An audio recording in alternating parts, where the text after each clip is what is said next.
JBN, we keep you informed. Court grants Tasha Miller's application to poll jury. A High Court judge yesterday morning granted an application by reputed leader of the Spanish Town-based Klansman gang Tasha Miller for the polling of the jury as he faces charges of accessory before and after the fact to murder. There was no objection from the prosecution. Attorney at law Bert Samuels, who is representing Miller, said the application became necessary due to adverse publicity during preliminary hearings. What we are complaining about, and the court has agreed that they will poll the jury. And that suggests to me that the court is aware of the adverse publicity, and we are grateful that the application was granted for polling this morning. Samuel said the application was made pursuant to Section 33 of the Jury Act, which gives the defendant in a criminal trial the option to ask the court for the jury to be polled. In April, Miller filed a lawsuit against Television Jamaica for defamation and for vindicatory damages for breaches of his constitutional right to a fair hearing as guaranteed under the Charter of Fundamental Rights and Freedoms. He is claiming that in a March 19, 2019 broadcast, he was falsely, wrongfully, and maliciously characterized, thereby causing loss, damage, and injury to him.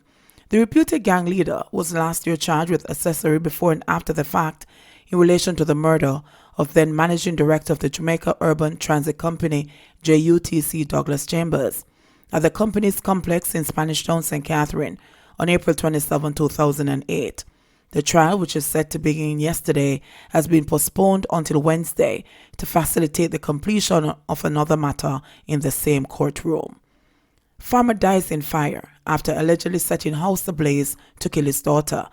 A retired St. James farmer who allegedly set his house on fire in a failed bid to kill his own daughter ended up being the only person to perish. The blaze destroyed the family home on Plum Road in Cambridge, St. James early last Thursday morning. The dead man has been identified as 75-year-old Johan Thorpe, who occupied the residence with his adult children.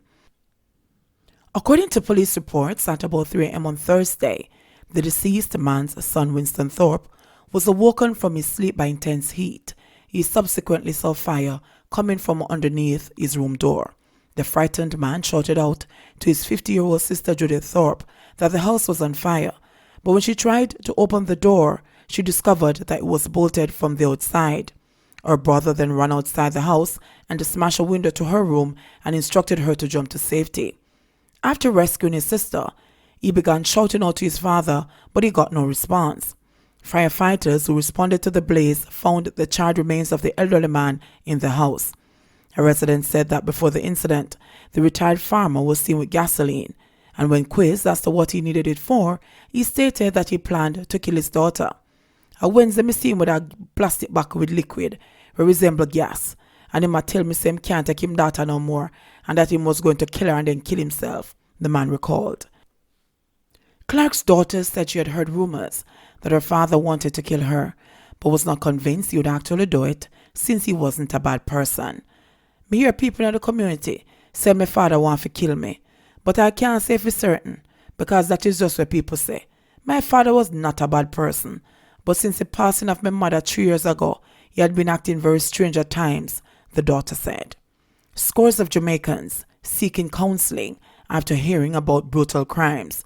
Traumatized by reports of brutal killings and assaults, several Jamaicans not connected to victims of these crimes have been showing up for counseling at the Victim Services Division VSD after experiencing severe anxiety and sleepless nights.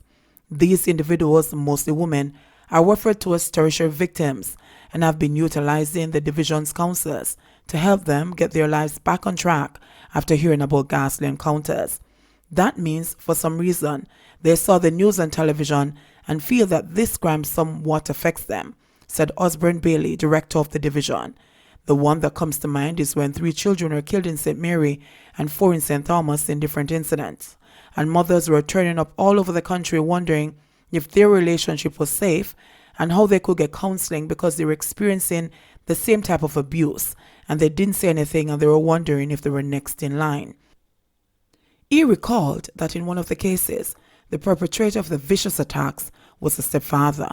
If you are a mother and you hear that people are killing children, and you are living with someone or you are in a relationship with someone in Westmoreland, and you hear that in St. Thomas that a man lived with a woman with 3 children who are not his, she only has 1 child for him, and you hear that he killed 3 of the children that are not his, and you are living in a similar situation all the way in Westmoreland, you wouldn't feel safe, said Bailey, who is a pastor and a trained psychologist. He said tertiary victims, on seeking out counseling, generally display a wide range of psycho-emotional symptoms. These include feelings of insecurity, fears, anxieties, sleep issues, and safety issues. The psychologist noted that these symptoms have also been identified in children who are tertiary victims.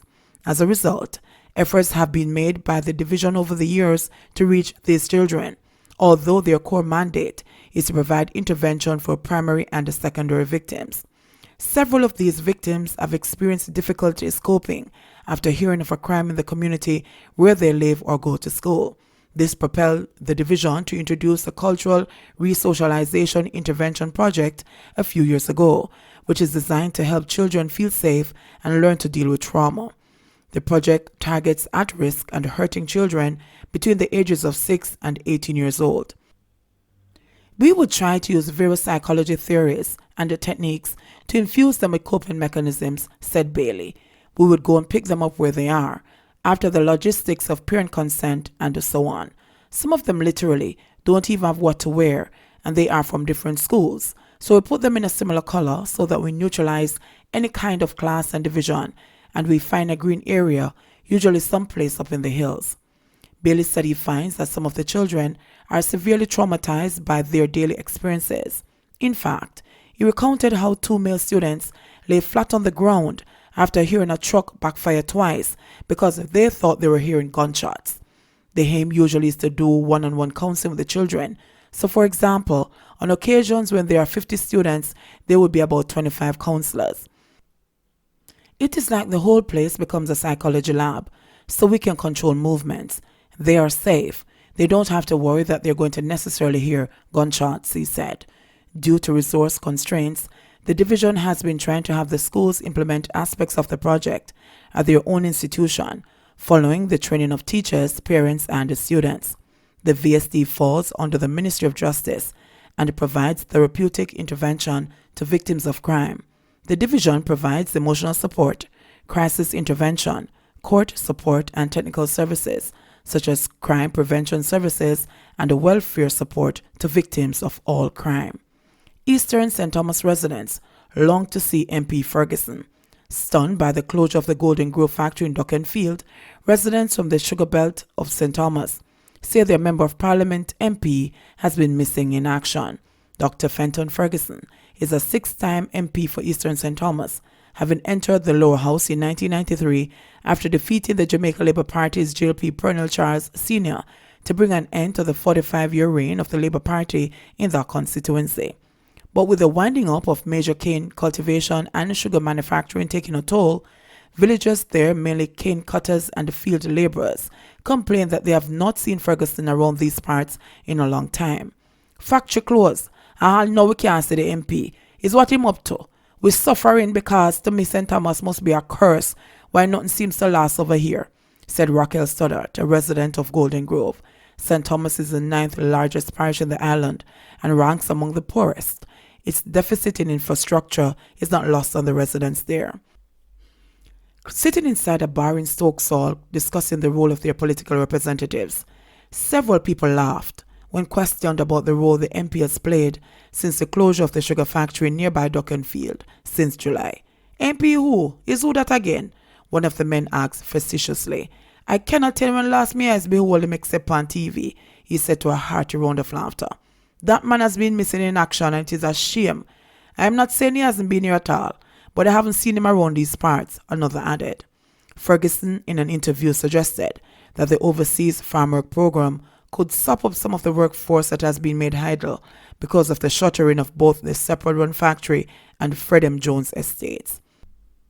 In my mind, if you're speaking outside the box, and I'm speaking as an opposition member who, up until recently, had the responsibility as spokesperson agriculture, I'm speaking now in terms of an innovative, out-of-the-box response, where government could now push them in the pool of overseas cane cutters as part of the farm work program.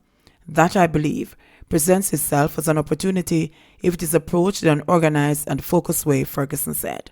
But while that may be a feasible alternative, another resident and business operator said that constituents should make their voices heard. I blame a lot of us for this, because when election is called, I bet you $1 million, that's when places like Duckenfield and Golden Grove will be important to them. That's when we're going to see and hear them, said businessman Everett Nicholson. He said that people are instead pinning their hopes on the proposed US $195 million South Coast Highway Improvement Project, which has been touted as a game changer for Eastern Jamaica. Meanwhile, the JLP coordinator for the Eastern St. Thomas seat, Dr. Michelle Charles, said she is fully aware of the fallout and has had dialogue with the relevant authorities. Based on what I'm seeing there, enough is not being done, but I am doing my part by having discussions, and I guess that's the least that I can do at the moment, Charles said. JBN, we keep you informed. Please remember to like, subscribe, share, leave us a comment and click the notification bell to receive our daily news items.